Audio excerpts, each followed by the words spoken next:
I'm Jennifer Angel. This is my horoscope overview for you, Aquarius, for the week of April the 25th. Now, there's a lot of activity happening and planetary positioning in your solar fourth house. Now, this is all to do with around your home and your family affairs, also very much to do with self-nurturing. So we've got Mercury, the Sun, and Venus moving in later this week. Now, let's look at Mercury first, the planet of communication and commerce, also media and, just getting yourself out there and being seen. Does go retrograde this week on the 28th. Now, once that happens, that will make 5 planets in total retrograde.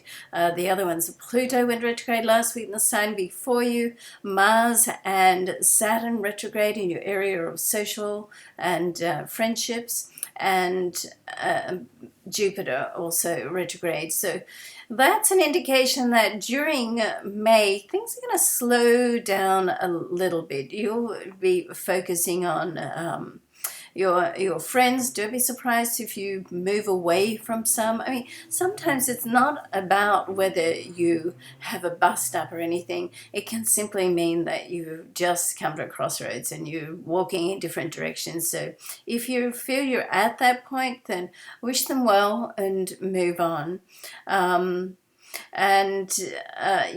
Saturn can mean that old friends come back into your life, but perhaps it'll be suitable for you, perhaps it won't. Only you can make that decision.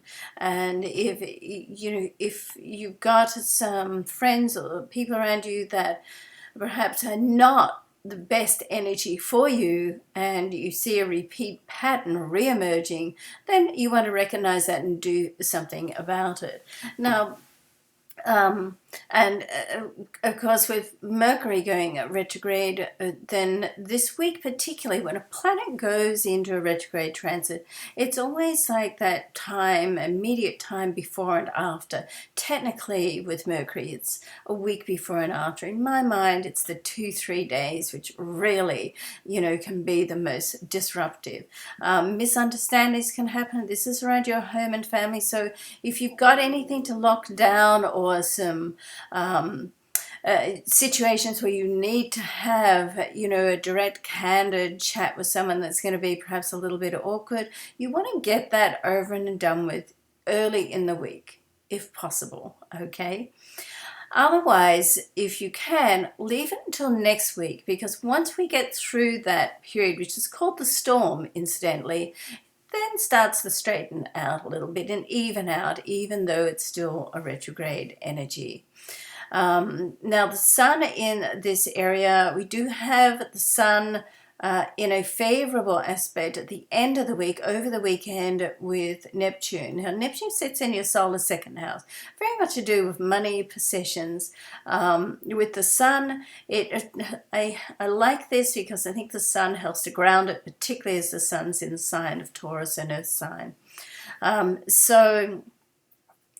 Let's have a look at the timing of this. On the 28th, we've got Mercury retrograde. On the 29th, Venus is going to move into your area of home and family.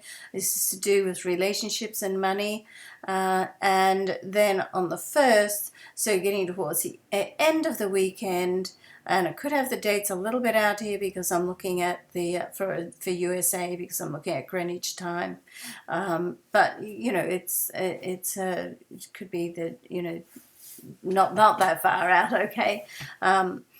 So then with this, on the 1st, going into next week, we've got like inspirational and imaginative and opportunity that can be financially viable around your home and family. And that sort of can kick in for next week when the energy of the Mercury retrograde starts to even out. So that's a good thing. All right. But all in all, over this next month of May, it's a good time to do some planning, research, get your, I's dotted and the T's crossed and all of that. Okay. All right. Love and luck to you. Thanks so much for watching. I'll see you next week.